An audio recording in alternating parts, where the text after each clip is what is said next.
അടുത്തതായി വരുന്ന 12 വെള്ളിയാഴ്ച വ്രതം, അടുത്തായി വരുന്ന 12 വെള്ളിയാഴ്ച വ്രതം എല്ലാ ഭക്ത കുടുംബങ്ങളിലും ഇന്ന് സത്യം കേട്ടുപിടിച്ച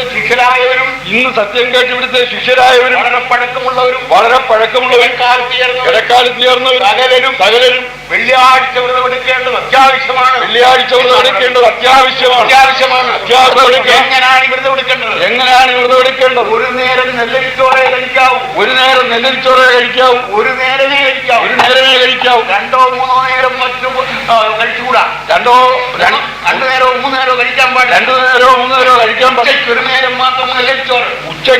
മാത്രം നെല്ലരിച്ചോറ്. രാവിലെ എല്ലാ ഉടുത്തിരിക്കുന്ന വസ്ത്രങ്ങളെല്ലാം കഴുകി, കുടുംബമെല്ലാം ശുദ്ധമാക്കി, നിവർത്തിയുണ്ടെങ്കിൽ കിടക്കുന്ന പാവര കഴുകി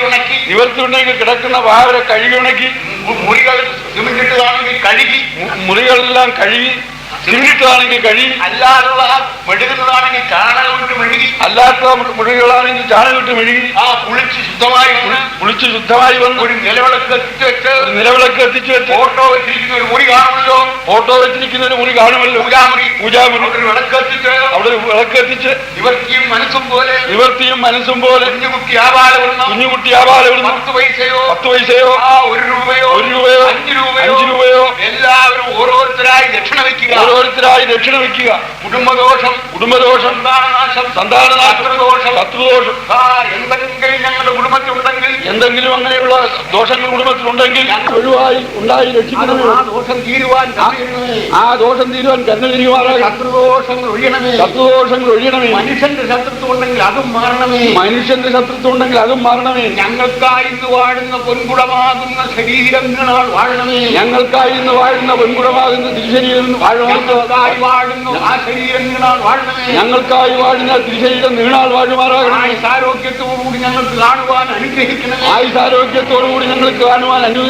അനുഗ്രഹിക്കുമാറാകണമേ എന്ന് പ്രാർത്ഥിച്ചുകൊണ്ട് ആ പുഴുക്ക് വക നെല്ലരി കൊണ്ടല്ലാത്ത ഗോതമ്പോ എന്തെങ്കിലും പയറുകളോ എന്തെങ്കിലും കഴിച്ച് ചായയോ പാലോ കാപ്പിയോ കഴിക്കാം. അങ്ങനെ അരി കൊണ്ടുള്ള സാധനങ്ങളല്ലാത്തെല്ലാം കഴിക്കാം. ഉച്ചയാകുമ്പോൾ അതുപോലെ ഒരു 1:30 മണി 2 മണിയാകുമ്പോൾ ആ മത്സ്യമാംസാദികൾ കൂടാതെ സസ്യാദികൾ കൊണ്ടുള്ള പച്ചക്കറി സാധനങ്ങൾ ഉപയോഗിച്ച് കറിയും ചോറും ഇഷ്ടം പോലെ കഴിക്കാം. വൈകിട്ട് ഒരു പുഴുക്ക് പുഴുങ്ങി കഴിക്കുക. അതും കുളിക്കല്ലേ കാൽമുഖം കഴുകി പ്രാർത്ഥിക്കണം. അങ്ങനെ കുളിക്കാൻ ഒക്കുമെങ്കിൽ കുളിച്ചല്ലെങ്കിൽ കാൽമുഖം കഴുകി പ്രാർത്ഥിക്കണം. ഉച്ചയ്ക്ക് ഉണ്ണുന്നതിന് മുമ്പ് ഒന്ന് പ്രാർത്ഥിച്ചാൽ കൊള്ളാം. വെള്ളിയാഴ്ച 3 നേരം പ്രാർത്ഥന വളരെ നല്ലതാണ്. അങ്ങനെ വെള്ളിയാഴ്ച 3 നേരം സമയം കൂടുതൽ എടുക്കുന്നു. ജോലിക്ക് പോകുന്നിടത്ത് വെച്ചായാൽ മനസ്സുകൊണ്ട് പ്രാർത്ഥിക്കാം. അങ്ങനെ 12 വെള്ളിയാഴ്ച തുടരെ എടുക്കുക. ആ വ്രതം തെറ്റാതെ പാലിക്കാമെന്ന് സമ്മതിക്കുന്നവർ കൈയടിച്ച്